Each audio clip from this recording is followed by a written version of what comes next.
All rise.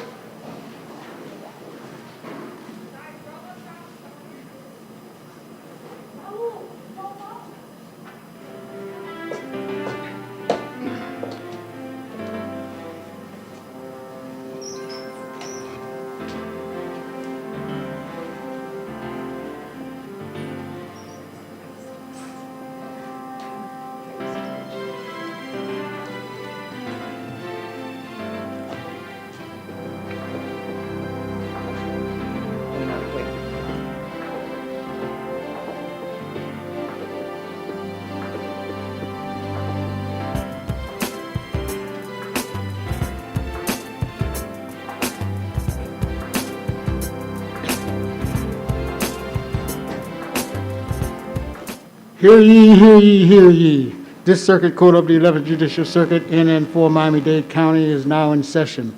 The Honorable Judge Nushin Safety presiding. All persons having business before this court, come nigh and you shall be heard. God save the United States of America and this honorable court.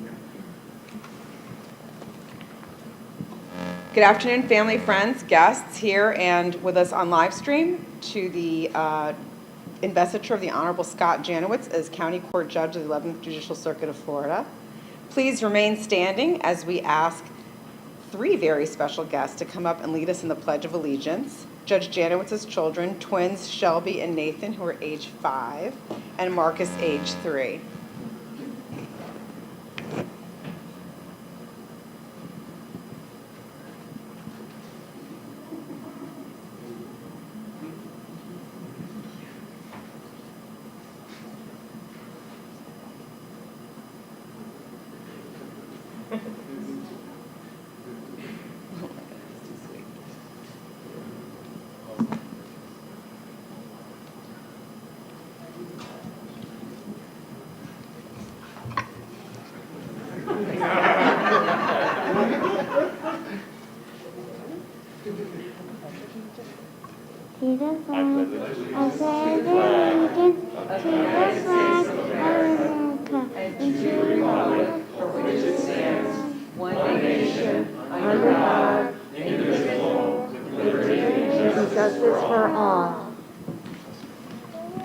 Thank you all very much. I said these keep getting cuter and cuter, but this, I think this is competition here. This could be the cutest.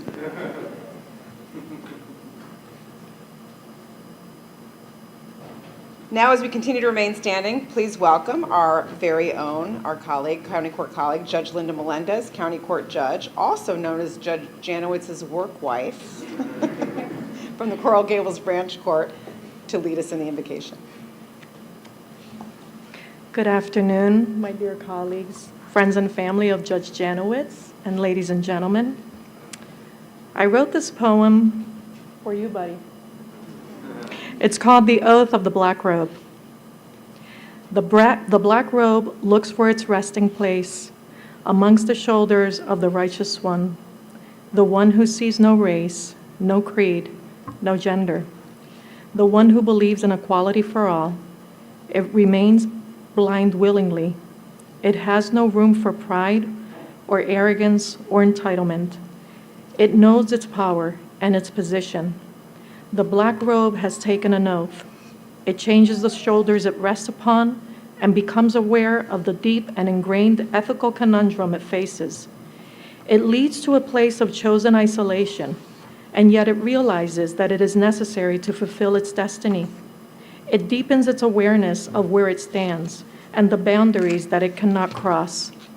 The bearer of the black robe understands the significance of the weight he carries and does so willingly and with great respect for the journey ahead.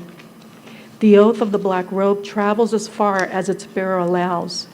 It transforms the shoulders it rests upon with a sense of knowing the greatness of its power and the depth of its responsibility.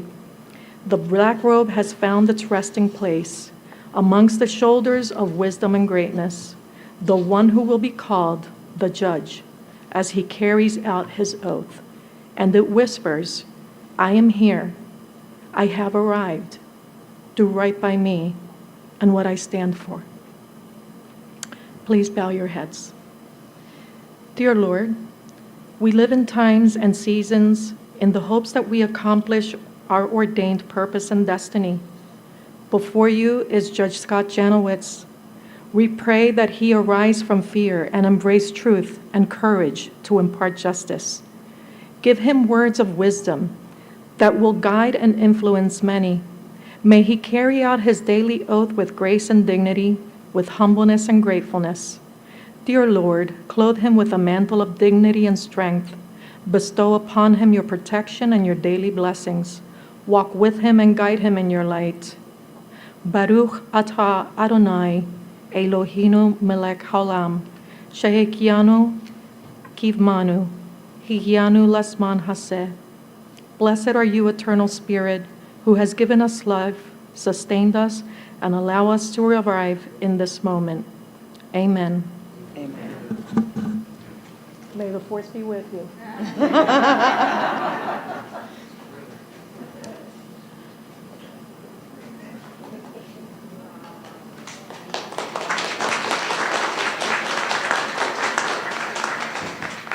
Thank you, Judge Melendez, also known as Jedi Master. On this very special day, we have some very special guests who have joined us, and thanks to the benefit of technology, and unfortunately due to the Omicron virus, many of them are going to be with us on live stream. So if you are here in person, please stand as I call your name, and if you're out there on live stream, you can stay seated, but know that we are very much appreciative of your presence here. We have Vicki Mendez via live stream, City Attorney of Coral Gables, and I'm sorry, I should have told you all to please be seated. Please be seated. And hello, Vicki, via live stream. We have Eric Diaz-Padrón, Vice Mayor of the City of West Miami. He's here. Thank you so much for being here. David Axelman, General Counsel from the Florida Department of Business and Professional Regulation. That's DBPR, for those of you who don't know. We have a very special guest joining us from the 17th Judicial Circuit. We have Judge Florence Taylor Barner, who I would like to kidnap and make part of our Miami bench. She's fabulous, for those of you that don't already know that. We have Michael Satz, former Broward State Attorney. He's going to be with us, I believe, live stream. We have Senior Judge Gisela Cardone, who's mother to all of us on the bench. Judge Cardone, thank you for being here. She's also here by live stream. Giselle Gutierrez, President-elect by a live stream of the Cuban American Bar Association. Thank you so much, Ms. Gutierrez. And Suzette Russomano, Vice President of the Miami-Dade Bar Association. Marianne Ruiz, who is representing the Florida Association of Women Lawyers. I don't see her, but she's probably with us via live stream. Kevin Hellman, who's president of the Florida Association of Criminal Defense Lawyers. He's here via live stream. Michelle Suskauer, past president of the Florida Bar, here with us in person. Nakia Ruffin, who is an alum of our General Counsel's office, but she's now moved on to hopefully greener pastures. Nakia is president of the Gwyneth Cherry Black Women Lawyers Association. I believe she's with us via live stream. Trinette Zarin, President, and Naeeb Hassan, I think I saw Mr. Hassan here, both here from the Miami Lakes Bar Association. Thank you for being here. Travis Randolph, who's president of the Wilkie D. Ferguson Jr. Bar Association. He is here with us via live stream. Richard Cooper, executive director of the Miami-Dade League of Cities, here via live stream. Rabbi Efrat Zarin Zohar, executive director of the Center for the Advancement of Jewish Education, also here with us live stream. Thank you so much for being here. Dean Vanderweyden is assistant dean for professional development at the University of Miami Law School. Too bad Judge Soto was not here. She'd be throwing out the U's right about now. Also via live stream, thank you for being here. And Florida Supreme Court Judicial Nominating Commission member, Harut Samra. Did I see him? I thought I saw him. Hayden O'Byrne, who's the 11th Judicial Circuit Nominating Commission member and president of the Federal Society Miami-Dade chapter. I think I saw him. Yep, there he is. Hard to see people with the mask on, but... And also from the 11th Judicial Circuit Nominating Commission, Pedro Allende. And Robert Fernandez, who is the 11th Judicial Circuit Nominating Commission. I believe Rob's the chair or past chair. He's probably with us also via live stream. Let me see if we're missing anyone. If we are missing anyone, please let Eunice know, and she will make sure that I get word of that from my cell phone, and I will make sure to acknowledge you. Thank you all so much for being here in person and virtually. Also here today, we have members of our Greater Court family. On behalf of, actually no, Carlos Martinez is here with us via live stream. Carlos Martinez, our public defender. Thank you for being here virtually, Carlos. On behalf of Catherine Fernandez-Rundle, we have Nilo Corvo, who's Director of Community Outreach at the State Attorney's Office. On behalf of Jean Zanobi, our Regional Counsel, we have Marie Etienne, who's one of the lawyers, I believe, and Assistant Regional Counsels in Dependency. And on behalf of our Clerk of Courts, Harvey Rubin, we have Director Doreen Ruggiero, and I believe Doreen is here with us virtually. Thank you, Doreen. And finally, last but certainly not least, representing or supporting our day-to-day court operations with their expertise and wisdom. I'm going to say it every single investiture, so you're going to get tired of me saying it. We are nothing. The judiciary is nothing without them. Representing our administrative office of the courts, we have Mary Woolley Larea, our Director of Operations. We also have our incredible General Counsel, Pat Gladson, who I don't want to say that she has favorites, but Scott, you might be one of her favorites. And our credible AV team that now has taken on the Herculean task of making sure that not only is there a video recording of the event, but that all of the people out there in virtual live stream land can also see this. So thank you so much to our AV team. And of course, Eunice Sigler, our public information officer who's out in the hallway, you know, pulling out her hair, and Marissa Gavica, Deputy Public Information Officer, who are really the two people who make this day possible more than anyone else. So thank you all. Thank you everyone for being here. And now it's my pleasure to introduce to you someone who you've already been introduced to earlier today, past president of the Florida Bar, an esteemed attorney, great friend of the courts, and she's from Palm Beach, but she's another one who we really might as well be from Miami, Michelle Suskauer. Thank you. Good afternoon, everyone. Chief Judge Safey, esteemed members of the bench and bar, friends and family of Judge Janowitz. On behalf of President Michael Tanner, the Board of Governors, and over 110,000 members, it is my honor to be here as past president to represent the Florida Bar. And it's wonderful to be here today and speak to people who are here and also in virtual land, and see all of you on this very happy occasion. Investitures are so much more than just taking an oath. The judge will have family and friends, and it's an opportunity for all of us to get to know him on a very personal level, to share stories and find out really what brought him to this very special day. And we're here today to celebrate a very wonderful, great judge, a great guy, Scott Janowitz. That's right. The last year and a half has been, I would say, very challenging for all of us. And as lawyers, we've had to very quickly adapt our practices, learn how to be effective remotely, in person, with masks, not see our friends and family and our colleagues, or just from a safe distance. And of course, our judiciary has had to modify. They've had to utilize technology in new ways, maybe uncomfortable ways, be creative, more collaborative, work remotely, and try to keep the wheels of justice moving when all the parts were in different places. Deal with lawyers and litigants appearing in pajamas or cars or pajamas in cars. I have heard stories. Judge Janowitz took the bench during this crazy time, and he hit the ground running. He volunteered for every county civil committee that he could and was instrumental in helping to create what this new program, Court Help Online, which, for those of you who don't know, it's an early dispute resolution for landlord-tenant cases. He really has made a difference in the short time that he has been on the bench. He has the right skill set at the right time. And he apparently is the tech guru and has helped so many deal with all of these issues and problems. He is calm, he wades through organized chaos, he has a great sense of humor, and he is, after all, the father of 3 little kids, so he has to. He is truly dedicated to helping the public.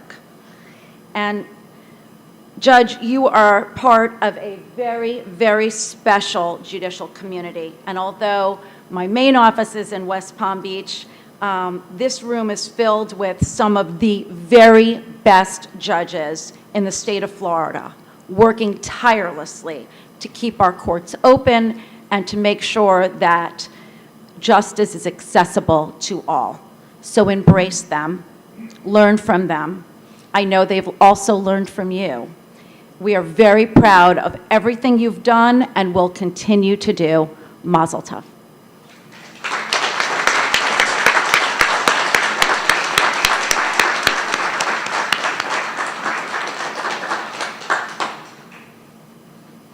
Thank you so much, Michelle. Now for remarks on behalf of the Miami-Dade Bar Association, we have the Vice President of the organization, another distinguished attorney. Please welcome Ms. Suzette Russomano.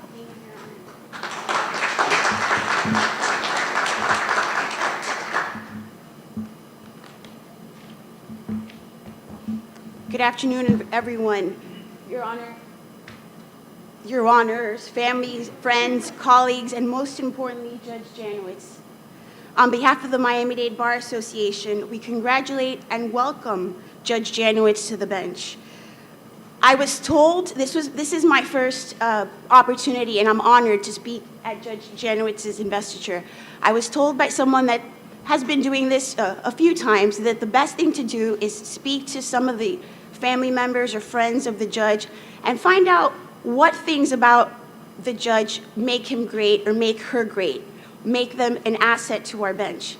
So I had the opportunity to speak to AKA the BFF, the Honorable Linda Melendez, who has also been referred to as the work wife, the Honorable Florence Barner, who's here with us today, and I also spoke to one of Judge Janowitz's colleagues, Nayeeb Hassan.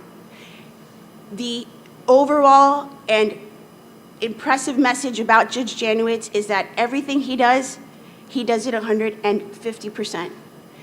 He's not only passionate about the law, about his knowledge, or wanting to learn more about the law, but just everything in general. Judge Melendez refers to him as the encyclopedia of case law. No matter what order you're working on, Judge Janowitz is going to know the case that's on point that came out 2 weeks ago, and he's going to be able to cite it and tell you the holding, might even tell you the dicta, who knows, but he knows it all. So that's Encyclopedia Judge Janowitz.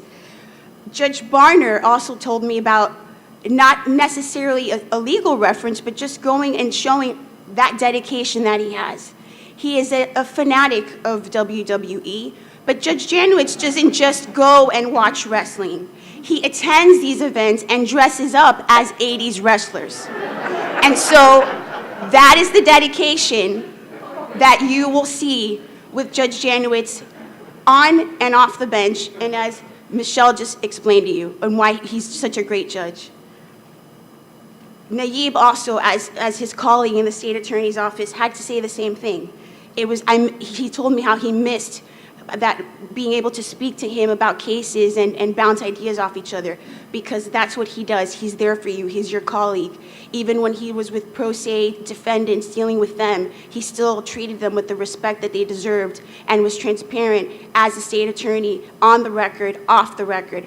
That's the kind of person that Judge Janowitz is, and we are so honored to have him on the bench. I am honored to be able to speak at your investiture. And on behalf of the Miami-Dade Bar Association, I would like to present to you this Torah. Congratulations, Judge.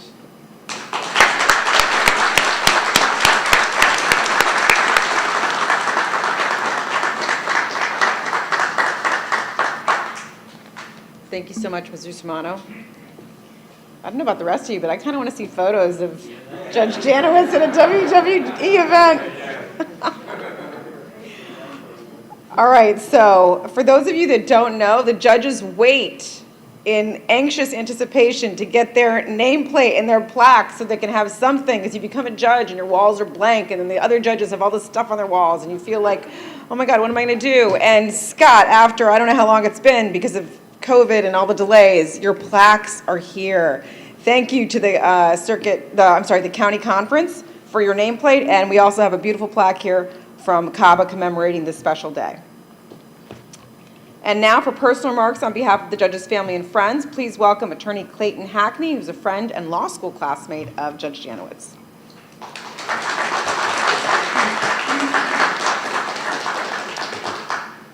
May it please the court, Chief Judge Safey, members of the bench, members of the bar, friends, family members, all of those out there on the internet, hello, greetings. My name is Clayton Hackney, and I have had the privilege of being a friend of Scott Janowitz for going on near 18 years now. It's pretty remarkable when you think about how time flies, and it certainly has. Today, it's an honor and a privilege to be here to talk to you about who I consider a great friend, a fantastic lawyer, and just all around a truly exceptional public servant, somebody who's dedicated himself not only to the community, to public service, to his friends, to his family, to those around him. This is the second time that I've been privileged enough to speak at a momentous occasion on behalf of Judge Janowitz. The first time was at his wedding to his beautiful wife. And it was an honor to be chosen by him as a groomsman at that affair. And I tell you, it's not every wedding that ends during the reception where the bride and the groom come in to the Rocky theme song, wearing a championship belt.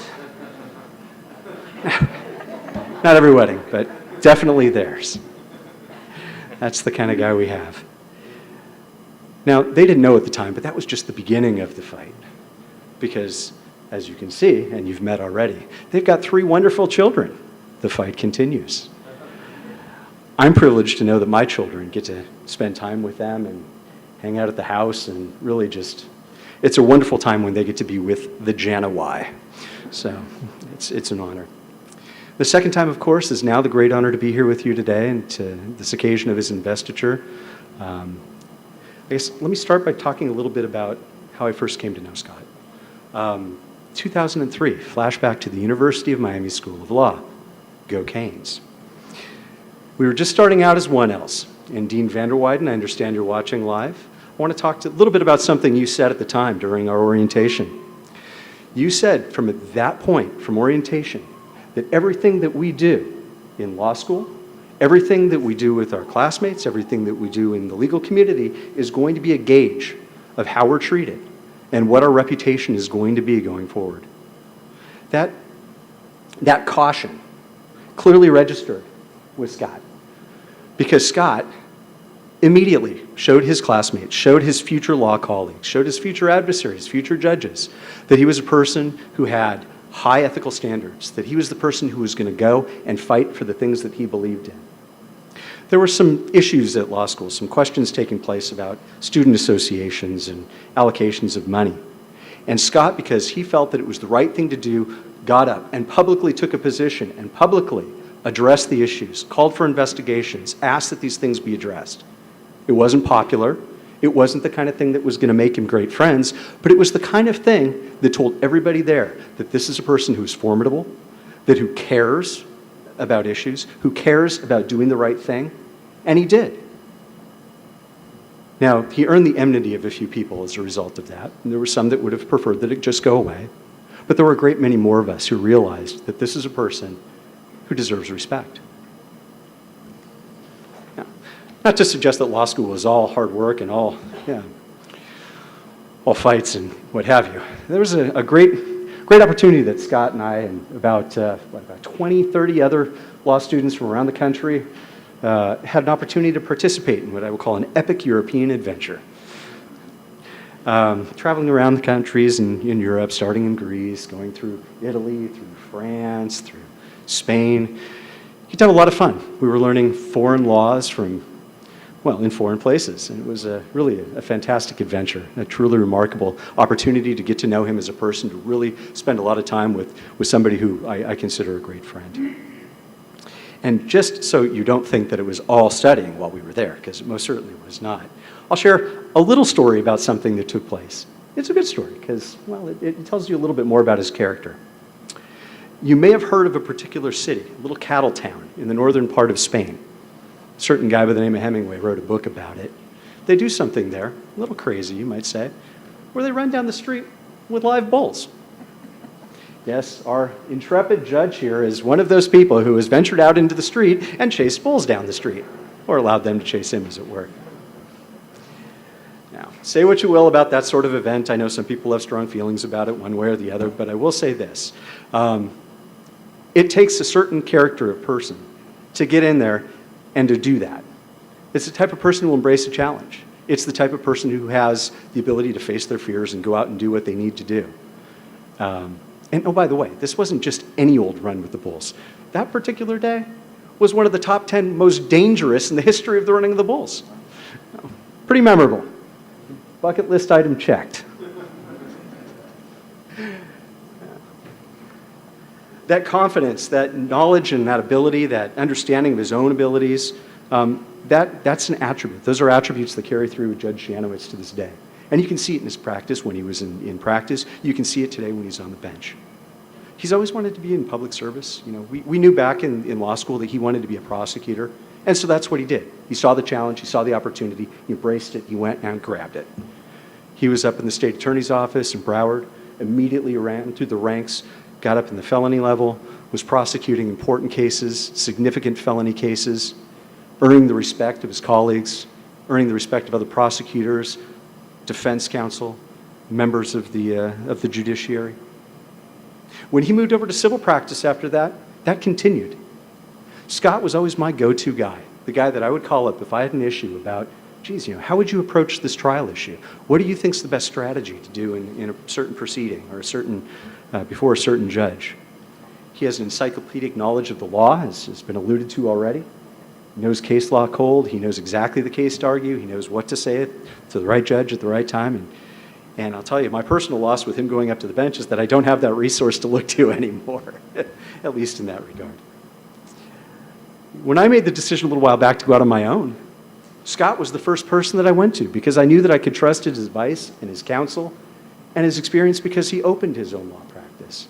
He had some great partners. You can hear from some of them as well, one of them as well. I should say, he's the first person I talked to after my wife, who's probably watching. I talked to her first. He's always been a great sounding board. He's always been a great asset. He's a great asset to this community. And so when Scott decided that he wanted to go back into public service, and we all knew that he would. We knew that that's where his motivation was.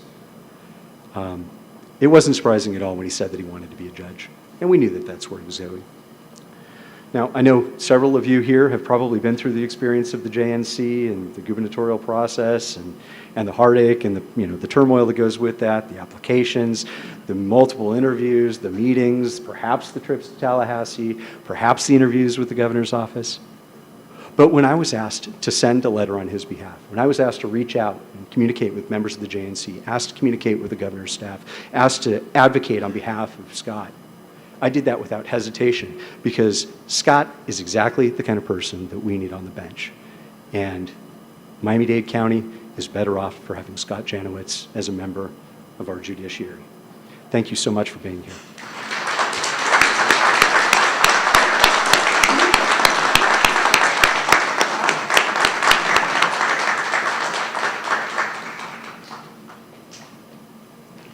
running of the bulls in Pamplona. We're getting some good material here today. No pressure on the next speaker, but we need some more stories. So for further personal remarks on behalf of the judge's family and friends, please welcome Attorney Gilberto Barreto, former law partner and friend.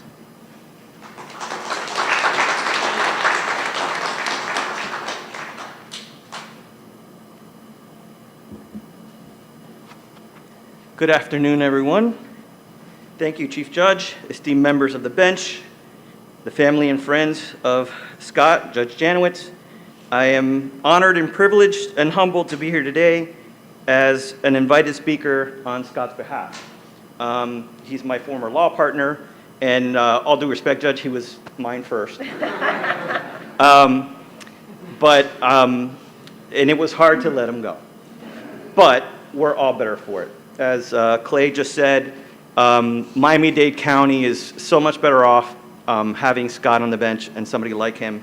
And I don't have any wrestling stories or any running of the bulls stories. It's probably a good thing that I don't, because I would have been the one probably gored.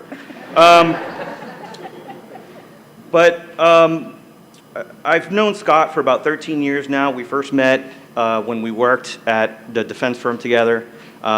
We have some former colleagues worked at the same firm, former clients that are here, and we've all gotten to know Scott over the years. At the time he joined, he had recently left the Broward State Attorney's Office.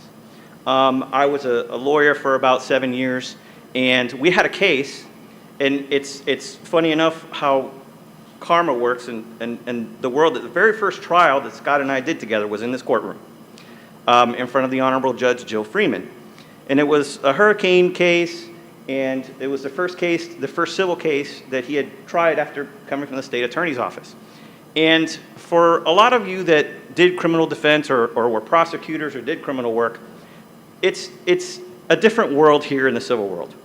And I remember him questioning the first witness, and it was a nice lady who had done some cleanup after the hurricane, and he was cross-examining her as if she had committed some type of third-degree felony.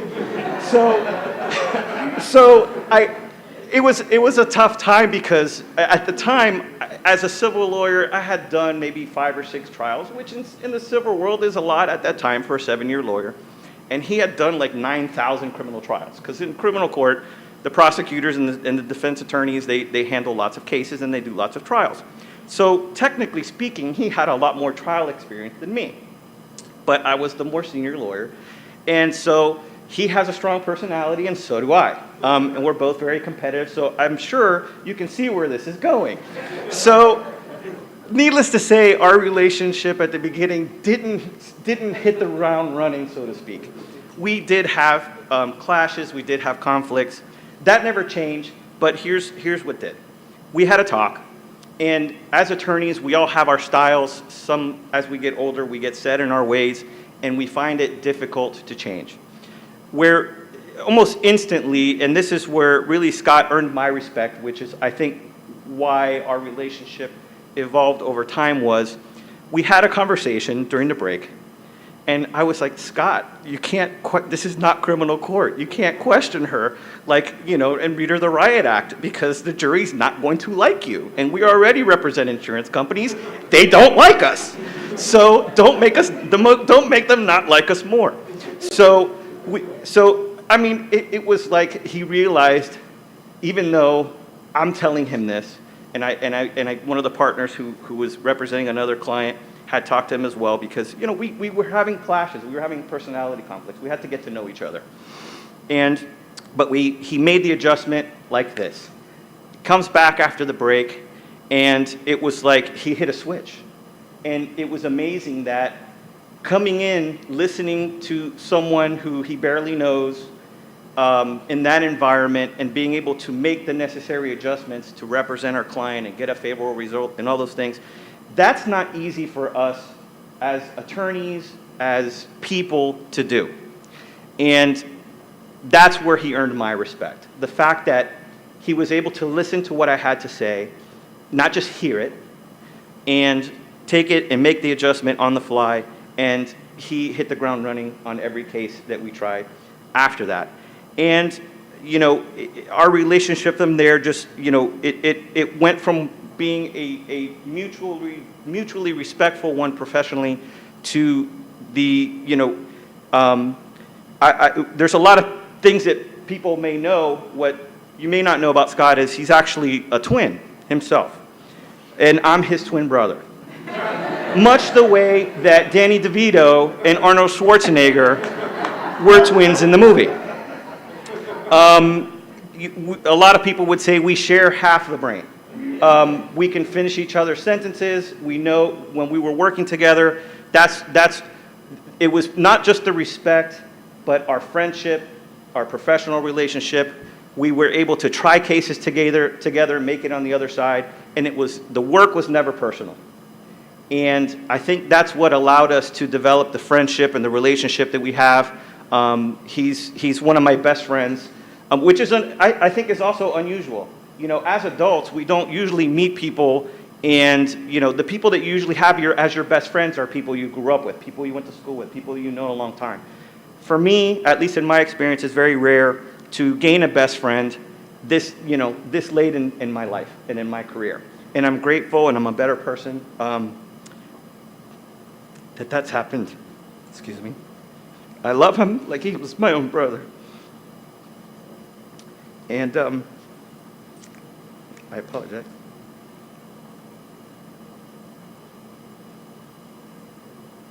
So, anyway, there's a lot of words that I'm sure everyone in this room agrees. He's confident, humble, he has integrity, he has incomparable work ethic. He's really a workaholic and should probably go to meetings. His idea of a vacation was taking personal days to fly up to the 11th Judicial Circuit to hear oral arguments, and former Supreme Court Justice Raul Cantario present oral arguments in the 11th Circuit on a case that he worked on. That was his idea of a vacation. That's the type of work and dedication and work ethic that every attorney who practices in the state of Florida wants would hope to have on the bench. And like I said, and just echoing everybody else's comments, it was hard for me to see him go, but I think we're all better off for it. I mean, he's worked so hard. He's the associate administrative judge. He came in the middle of a pandemic. And just so that everyone's aware as to his IT ability, because he's definitely the IT guru of South Florida. When we go to lunch, we still call him to calculate the tip. So, I mean, it's pretty amazing. We're all better off, and I'm really, really, truly proud to call him a friend, to call him my law partner, and to call him my brother.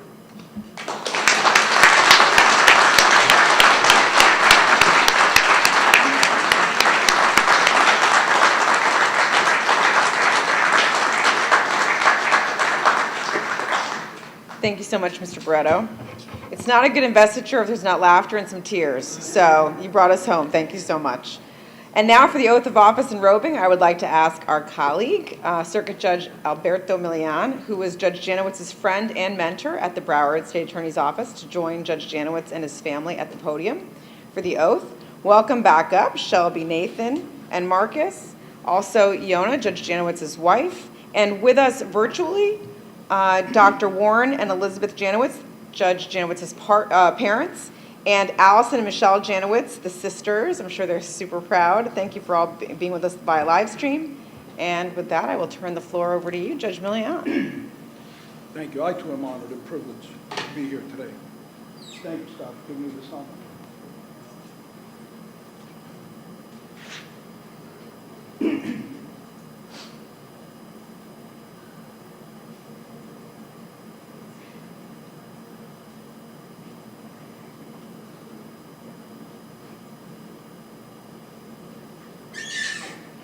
Hey kids, you ready?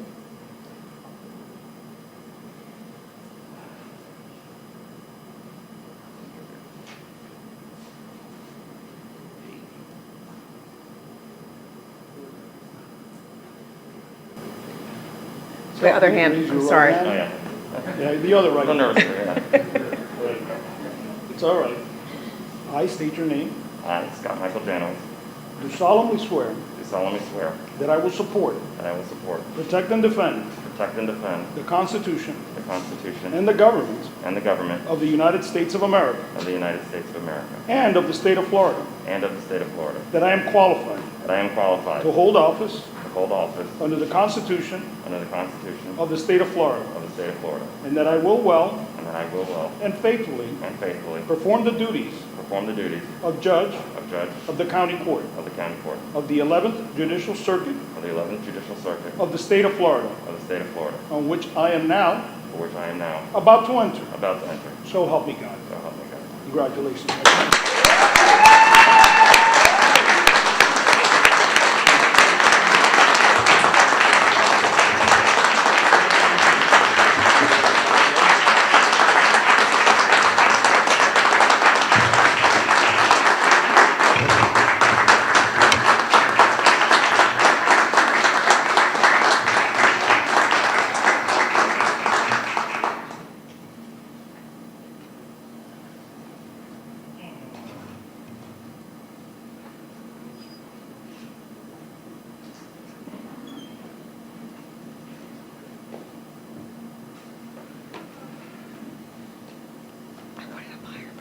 Oh, appreciate it. Is it too high? No, it's fine. Everyone please be seated.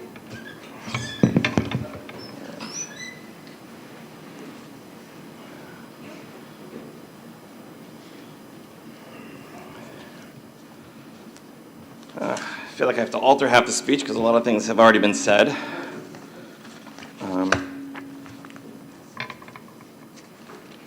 Those wrestling pictures are out there. Just ask for them. Just know that Judge Barner, you're in them too. So.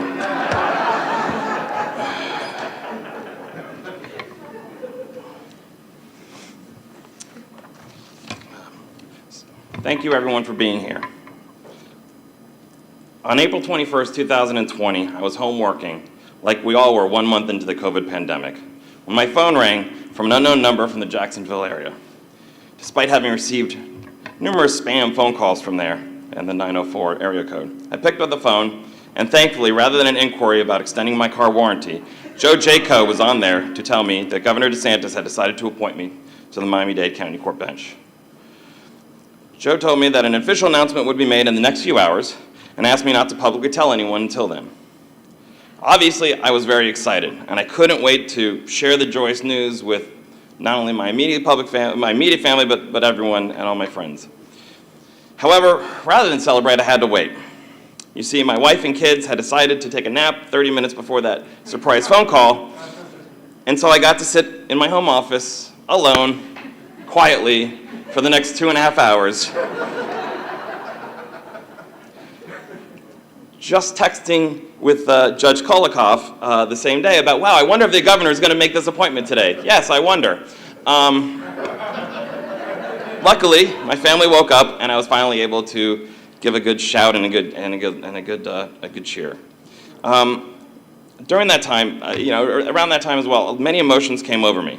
I was humbled, excited, proud, relieved, and anxious, just to name a few.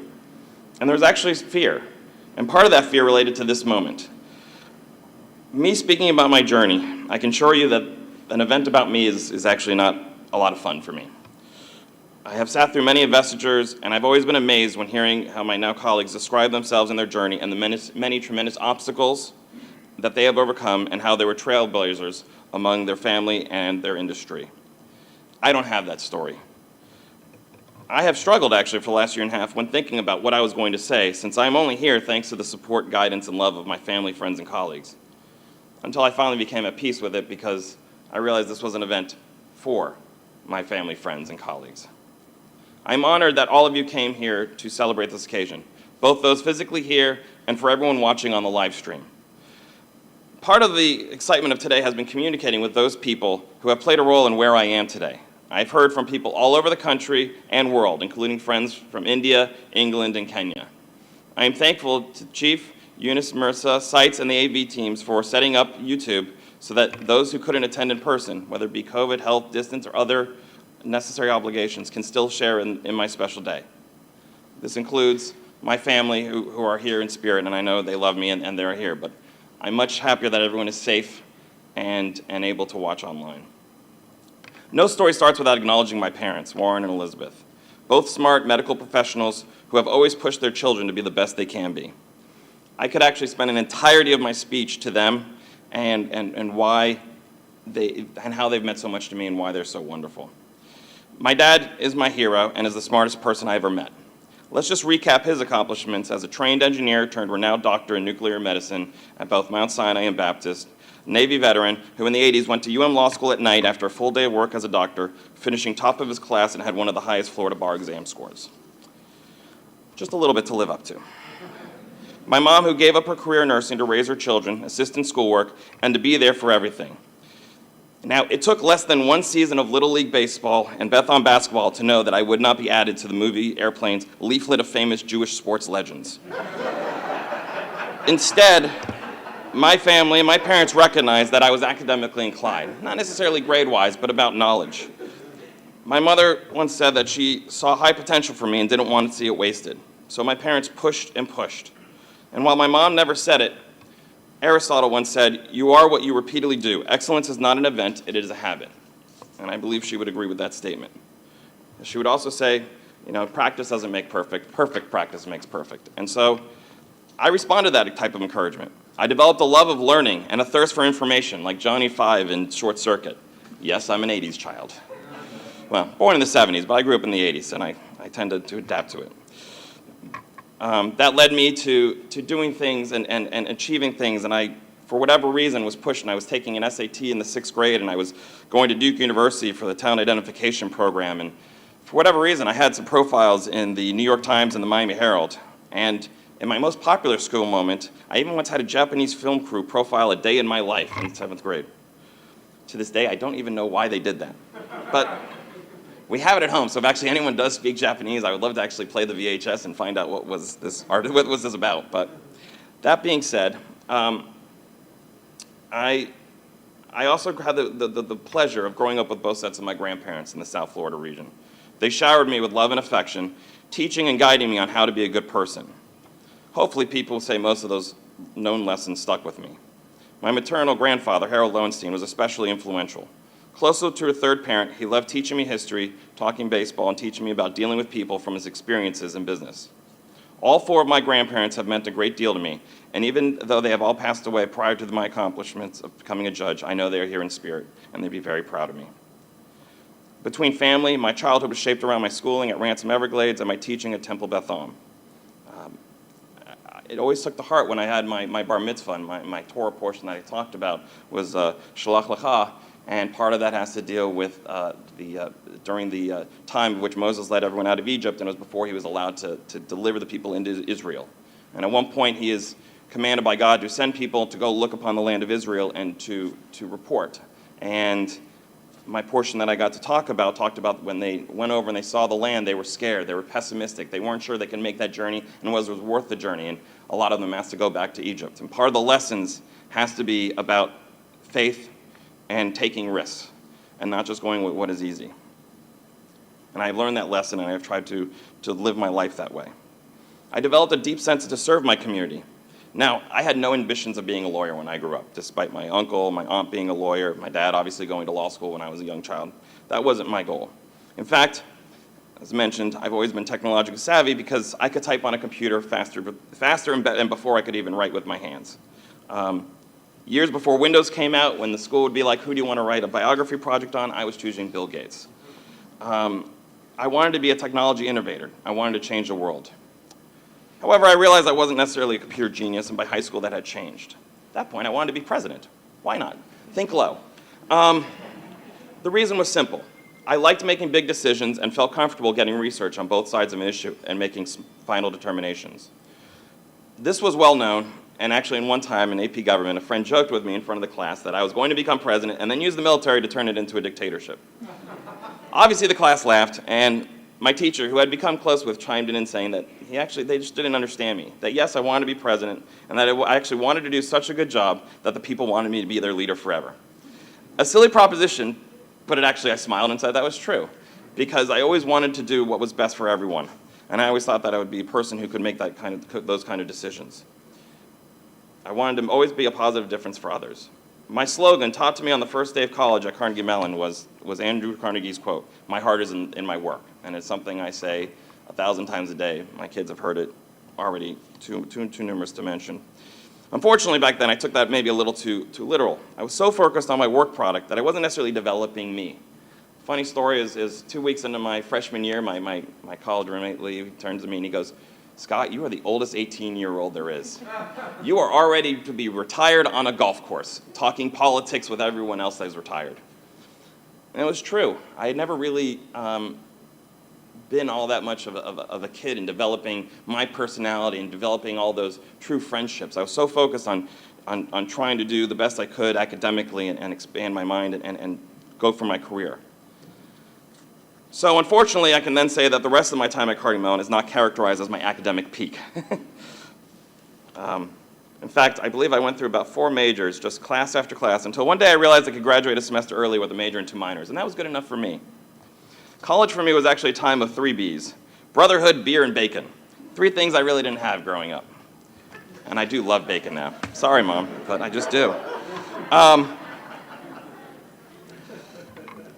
I'm thankful for my core groups of friends at Carnegie Mellon, especially my Morwood 4E and 5E friends, my fraternities at my fraternity brothers at Delta Tau Delta, and all the other wonderful people I met there. I got to travel around with the football and basketball teams broadcasting their games, and I really started to learn who I was and what I believed in. During my time at Carnegie Mellon, I focused my studies on economics and social decision systems, which is a permanent department there, which combines studies in the social sciences with the practical skills needed to excel in key decision-making roles in the public and private sectors. My education, my professors were fabulous and caused me to think about life in brand new ways. I knew that my next move from college would be to become a business technology consultant. I was offered a job at Diamond Technology Partners, a consultancy group in Chicago filled with industry and technology leaders. This company is one that developed the idea of bandwidth trading, and I worked on projects to create large extranets for insurance companies to automate policy writing, kiosks for four-year entertainment stores so consumers can sample songs and burn their own CDs back when there was such thing as a CD, and a host of other projects. And I worked with some amazing individuals.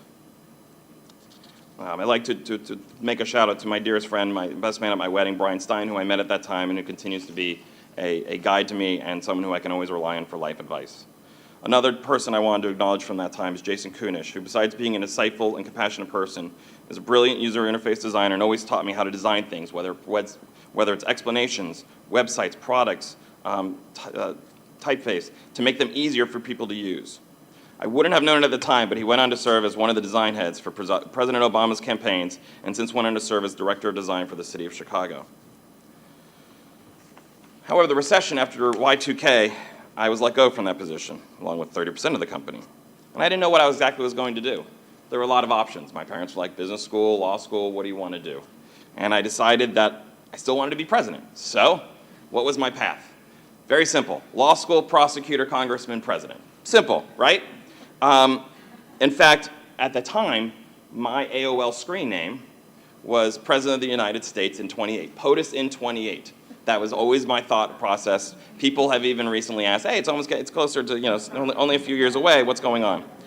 And this was my AOL screen name for a long time until very early on first year of law school when a future friend remarked to us all that hey, your name is Pot Using 28. You must be cool. Screen name changed a few minutes later. No, I'm not cool, and no, I'm not Pot Using 28. I came to Miami in large part back to Miami for law school because my family was here. My grandmother had passed away just before I had to make a decision. And it felt strange having to wait hours to get home and to be there with everyone, and I didn't like that feeling. And that was definitely the best choice I ever made, was to come back home. Law school was hard for me. I didn't get great grades. I'm not ashamed to necessarily say it. And frankly, I wasn't necessarily even prepared for law school. I was a consultant, and I considered myself smart, but it was in a lot of other fields. I didn't know anything really about the law. I mean, I'd read what I read in the news and everything else, but I wasn't I wasn't adept. I wasn't a pre-law major, and I definitely didn't really read any books prior to going into law school. And during that first year, and even after my first year, I never thought I was going to make it. The crazy thing is, you wouldn't have necessarily known it just talking to me. I seemed to be able to explain concepts and cases, but I can tell you, I couldn't put it together. It just didn't make any sense to me. That summer, I traveled around, as you heard from Clay, I traveled around to the Mediterranean on a law trip and went all over the Mediterranean, Turkey, Italy, France, Monaco, Spain, and ran with the bulls. Sitting back and hearing this, you think I'm sort of a wild child, but really, I think most people would tell you I'm actually pretty clean cut. I guess I have those moments where I just have that fun. I came back to school with a renewed purpose, and it was about the resolve and bouncing back, staying focused. And as Clay alluded to, I was immediately confronted early on in that second year with that situation that was affecting friends. It was affecting the student body as a whole, but it was really affecting my friends most personally. And they needed someone, and they asked, and they were like, who is going to challenge this? There's something going wrong here. Things need to be done. There needs to be an investigation. Someone needs to stand up and speak for the students, speak for what's right, speak what's against was the student code. I could have avoided it. I could have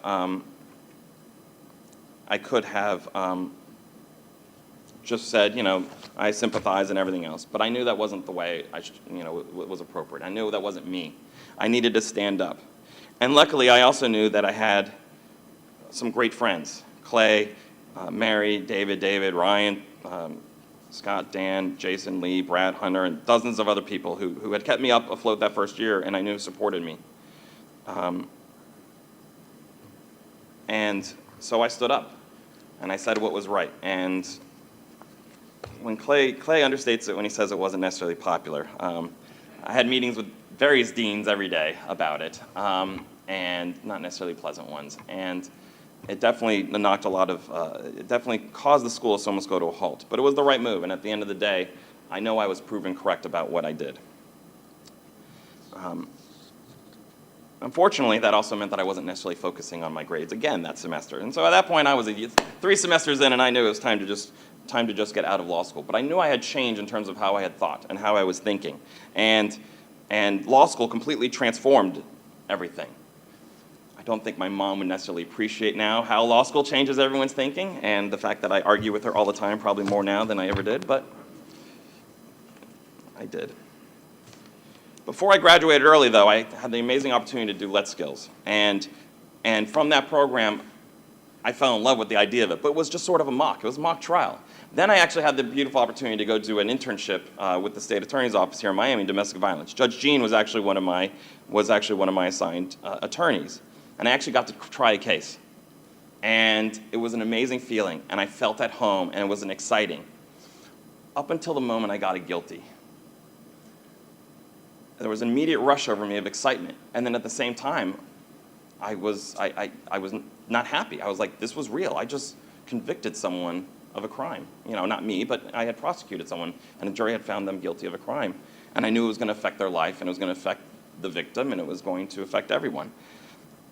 And I learned from that I had a sense of obligation, and so I took that to heart. But it actually still made me want to be a prosecutor even more. Funny thing is I actually had a final interview set up with Kathy Fernandez-Rendell when I got into a car accident right before the February bar exam.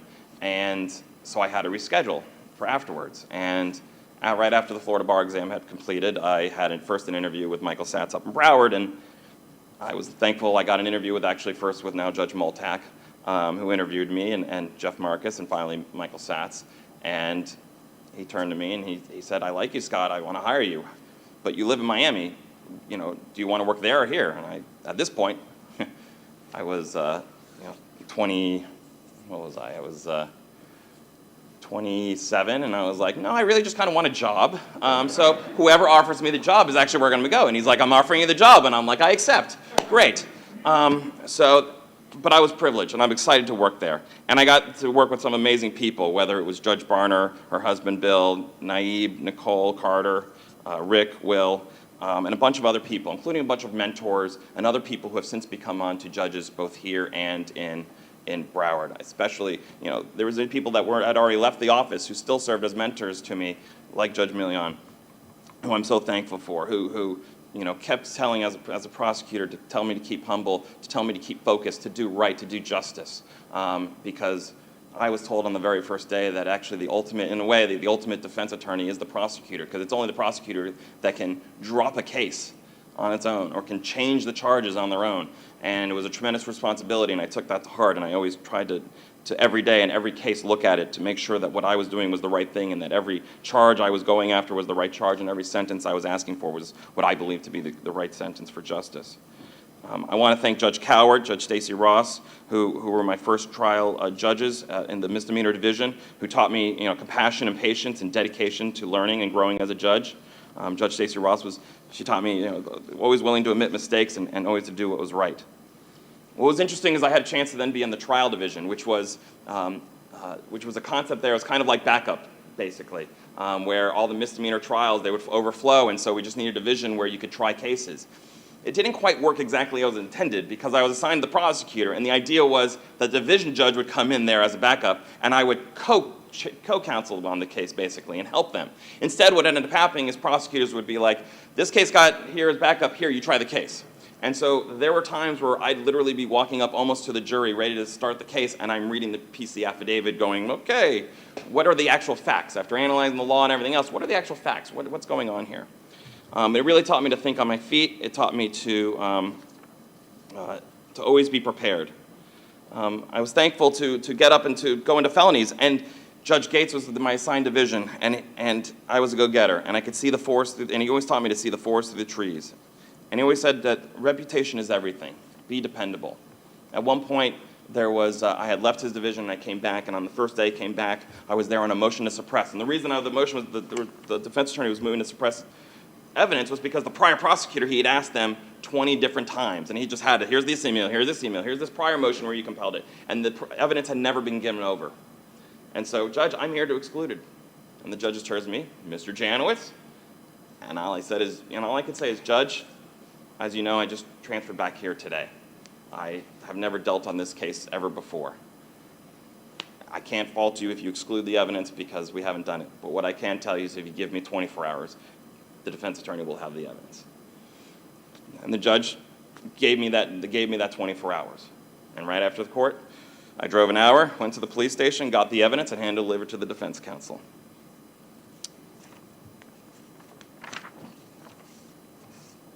I also had the pleasure when I was lead of being in front of Judge Tobin Singer. And she's a former public defender in Miami, and so she gave me great perspective on the other side and how to approach things, both as a judge, as a prosecutor, and even as a public defender. And the opportunity to do things that I never, that I knew were right and that should be right. And quite frankly, I think she even once told me that when I told her what I was about to do, that she was like Martin Luther King once said, that the time is always right to do what is right. Because I had a case early on when I became lead in which a person was arrested for a first-degree punishable by life crime and so had no bond. And at the Arthur hearing, the judge thought that there was, proof evident, presumption grade proof evident, and held the person no bond. And I came in there, and I looked at it, and it didn't make sense to me. And I put fresh eyes on it. And I went to the detective, and the detective's like, yeah, I'm not so sure. And so I spent that whole weekend analyzing it. On Monday morning, I went to the judge, told defense counsel, here's what I'm doing. I went to the judge for an order, and I said, let him out with a bond, because I do not believe that the state can show that this person was. And it ended up, the person who was in custody was not the person who was guilty of the crime. And we were able to do the investigation with the cops, and we were able to find out the other people involved, and it led to a lot of justice in a lot of different cases. But I was very proud and honored that I could make sure that justice was done in that case.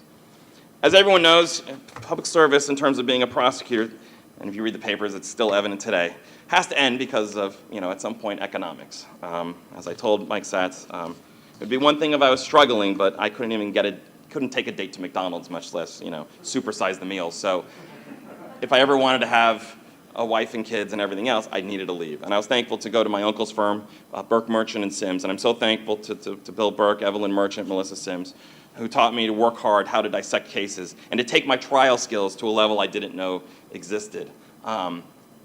Gil told you the story about the first trial, and I really attribute my trial stuff to Evelyn Merchant, who once was so good at cross-examination that in that same trial, she actually got the the plaintiff in that case to basically change her story every time Evelyn Merchant raised the deposition transcript, without even referencing it. It could have been something that wasn't even discussed, but the witness knew that she was caught. And then she once said during that same trial, well, if I knew my words were going to be used against me, I wouldn't have testified that way. We won that case. But after several years, at this point, I'd already knew I wanted to get back into public service. I wanted to be a judge. The first time I applied to the JNC was in 2012. And as I've told the members of the JNC over the years, I'm thankful in a way I didn't get it back then. I wasn't ready. I definitely needed to have more experiences and to mature professionally and even personally before I was truly ready. I knew I had the personality, and I knew I had, as people alluded to, my knowledge of law and rules, but not necessarily was I ready to be a judge. But I knew I needed to do something different because representing insurance companies, I knew wasn't making me necessarily warm and fuzzy at night. So, newly married, having just purchased a house, no clients, I was thankful to have a good friend, Kevin Schatzman, come up to me and say, yeah, let's start a law firm. Okay, why not? What could go wrong? Yeah. So we struggled that year, but we did everything we could to help people, whether it was people being sued for eviction cases, small claims, insurance claims, bankruptcy, even criminal defense. We would do whatever, it's called door law. Whatever came in the door to help people, we would do. And I'm thankful, Kevin, for you opening my eyes to this idea and being able to do it and helping me achieve that. Of course, we really didn't bring in a lot of money that year, and the next year, I was thankful Gil wanted to come join us to help us. However, we still didn't really make a lot of money, and it was just kind of one of those things. And unfortunately, my wife and I wanted to have kids, and we needed to go to IVF. So, no income plus lots of loans previously, plus lots of loans for IVF equals no money and a lot of stress. And then when we got pregnant, I knew I needed to shake things up, and I told them that we needed to disband, and I needed to do something different. And during that period of when we're figuring things out, Gil came to me and said, well, Scott, let's forget about everything else. Let's do what we do. We know the insurance stuff from doing the defense side. Let's do insurance claims only as plaintiff side. And you also do criminal defense. Do it as a court appointment. And that was great. And it worked well. And karma intersected because, quite frankly, within a month of us doing that, we got a call from a public adjuster up in Pensacola, and who had just said, I know your reputation, I see you, we need new attorneys to help us, can you help us? And it started to become a very effective practice. Criminal defense, I can't speak enough of it, and quite frankly, I've said that I wish that no matter which side you prefer in terms of serving, public defender or prosecutor, you should also serve on the other side. By doing both sides of the courtroom, I've learned so much, and I've gained so much of an understanding of how it all works and how it fits together. I was particularly proud of one case in which I took over from the public defender's office and regional counsel, in which I had a minor who was charged as an adult, who was 17 at the time, for first-degree murder.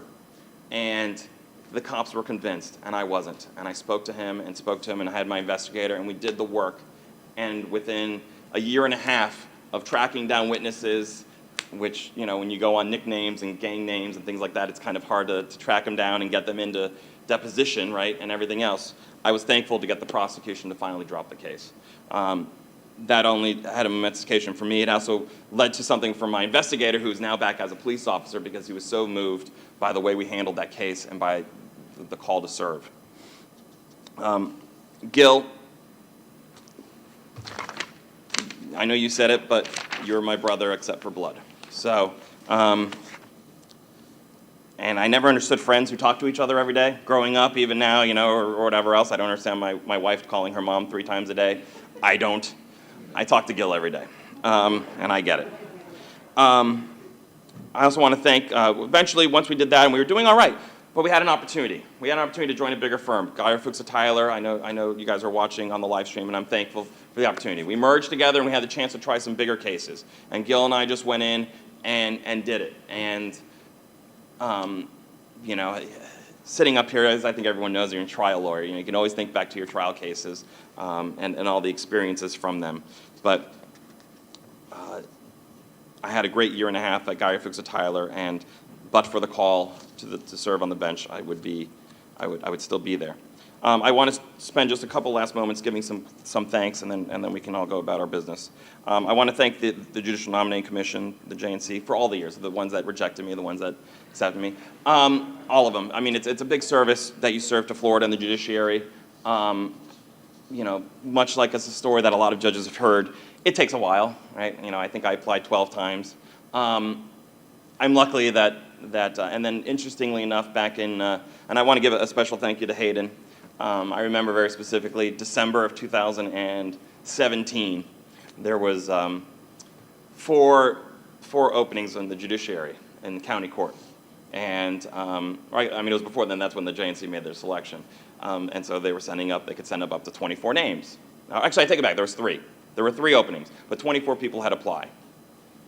And I wasn't one of the 18 names.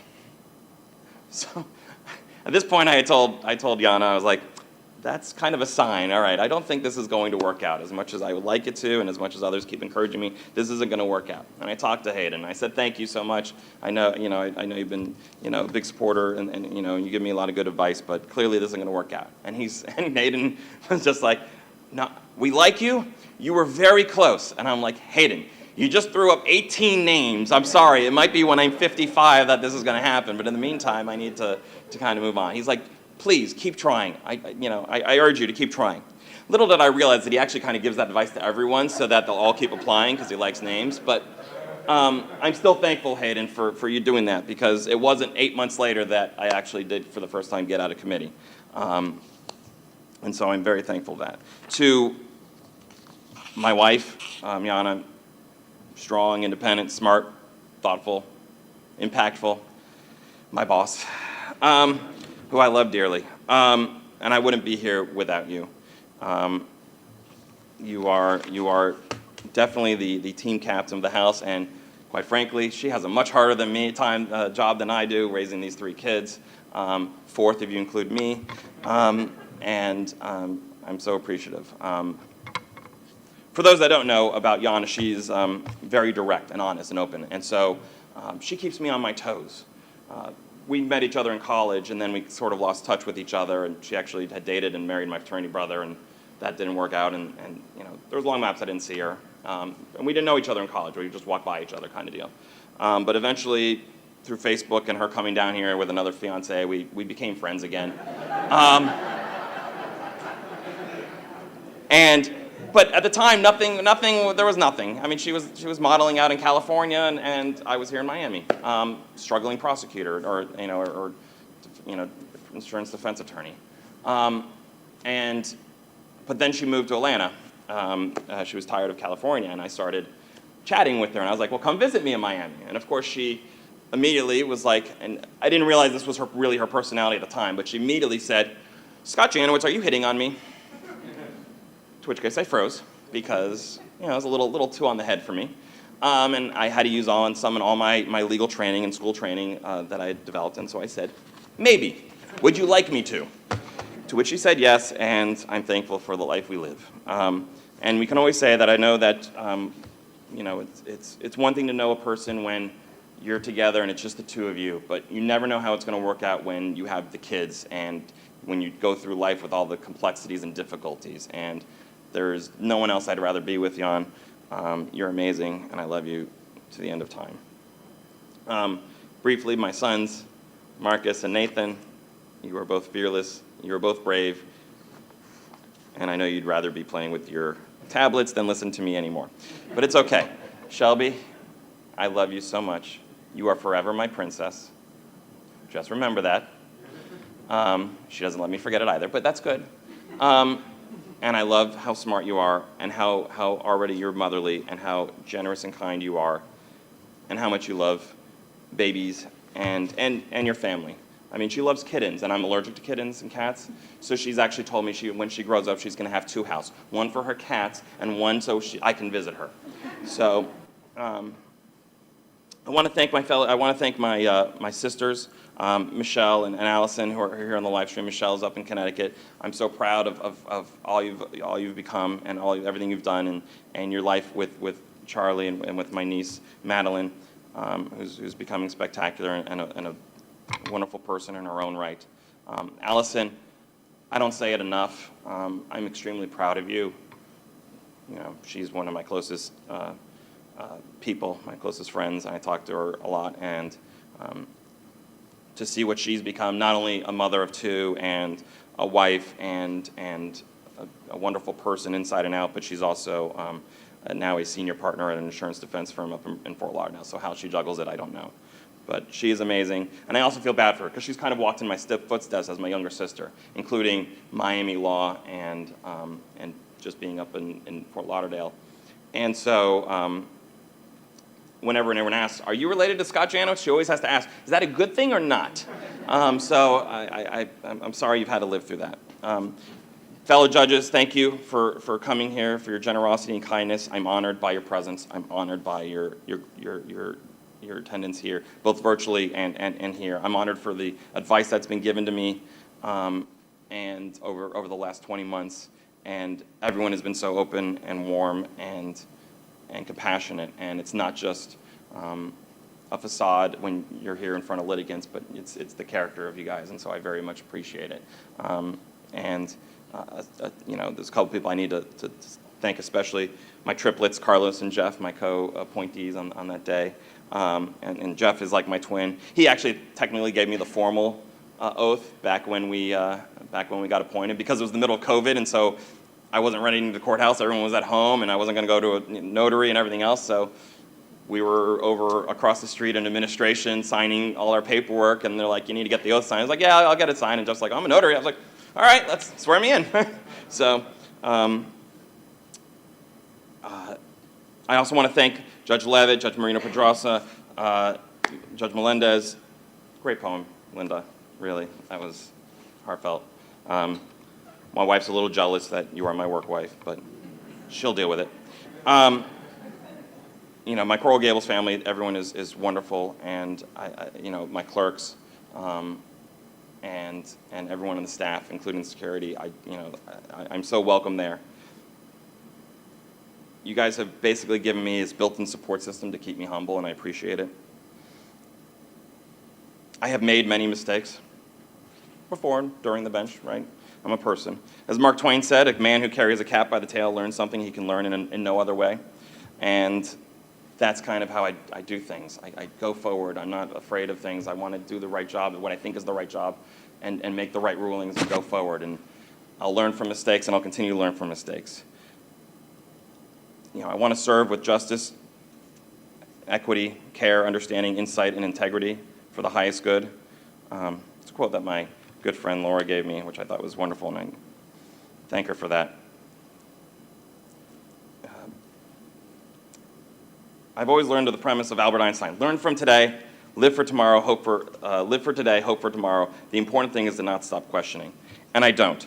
And what I hope is that everyone sees my passion, you know, whether it's speakers and everything else. I love not only serving the community, not only being a judge, but I love actually the law. I'm one of those people that when you say, do you like being a lawyer? Yes, I do. I loved every minute of being a lawyer. I love what we do.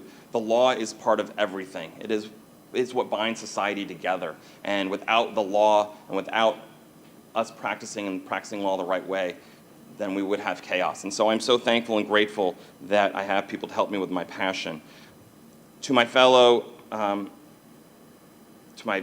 Chief, to my fellow colleagues on the County Court Civil Bench, to Maria and Michaela and Clerk of Courts and AOC and Legal, Pat Gladson and her team, and Sandy Lonigan, and everyone else that I've been a part of with the projects that was mentioned for the last 20 months. I know I can be a little in your face. I know I'm excited. I know I'm a workaholic. And I know that sometimes you get off the phone with me like, can he just calm down a little bit? But I am passionate. And please understand that my passion comes from the efficiency of justice and the administration of justice, and that's all I really want to do. That I have spent my life, in a lot of ways, never succeeding to the level I wanted to, and not because I couldn't, but just because it was never where I felt comfortable doing it and how I was meant to serve. And I feel at peace here, and I feel that I'm doing good work and I'm helping change society, and I hope that I can do this for a very long period of time, and when the time comes for me no longer to be a judge, that I can sit back and that other people can sit back and reflect and sit there and say, Scott Janowitz was a good judge. Scott Janowitz cared. Scott Janowitz was about efficiency, was about good for the people, the attorneys, the system, and about improving the world. And ultimately, that's what I want. And I'm thankful for everyone for you being here. I'm thankful for everyone who's here watching, and I'm thankful for your support during this time.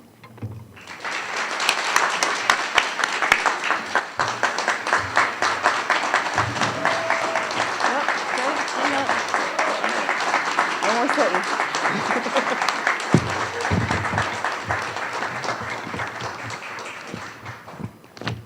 Judge Janowitz, it's a pleasure for me to welcome you to our Miami bench. It was almost, I guess, exactly 2 years ago when you were appointed, smack dab in the middle of a global pandemic. It's already been said. My interactions with you when you first were appointed were very much over Zoom. And I felt like I got to know you pretty well. I don't remember why, but we had Zoomed a number of times. And then one day you walk into my office, and I recognized you right away because I knew your face. But I think the first thing out of my mouth was, "Wow, you're so tall." Because in my mind, I don't know, your Zoom face is just a little bit shorter. But I have to say, so early on, it's amazing to me that you've only been on the bench for 20 months. Early on, Judge Linda Stein, who's your admin judge in North Dade, and North Dade is probably one of the best places for new judges to start. And not that you started there, but Linda being your nurturing admin mom, spoke volumes about you. And to the point where I'm like, he's been a judge for like 2 seconds. Like, what's going on, Linda? And sure enough, as you started and you became the associate administrative judge, which is, a Herculean task in and of itself that you did in a very, very quick time, you've more than proven yourself to me. In addition to what's been said about the landlord-tenant project, the county civil division is inundated with 1 million cases, and you have been instrumental in the new Florida Supreme Court mandated case management processes. You've worked hard, you are accessible, and you are a tireless public servant. And you say you want to be a good judge. I'm happy to say that you are already a really, really good judge. So on behalf of all of your new colleagues, welcome to the bench. On behalf of all of us, thank you all for being here, both here and virtually. If you'd like to greet the judge and his family, please come over here to your right side, our left side. And with that, court's in recess.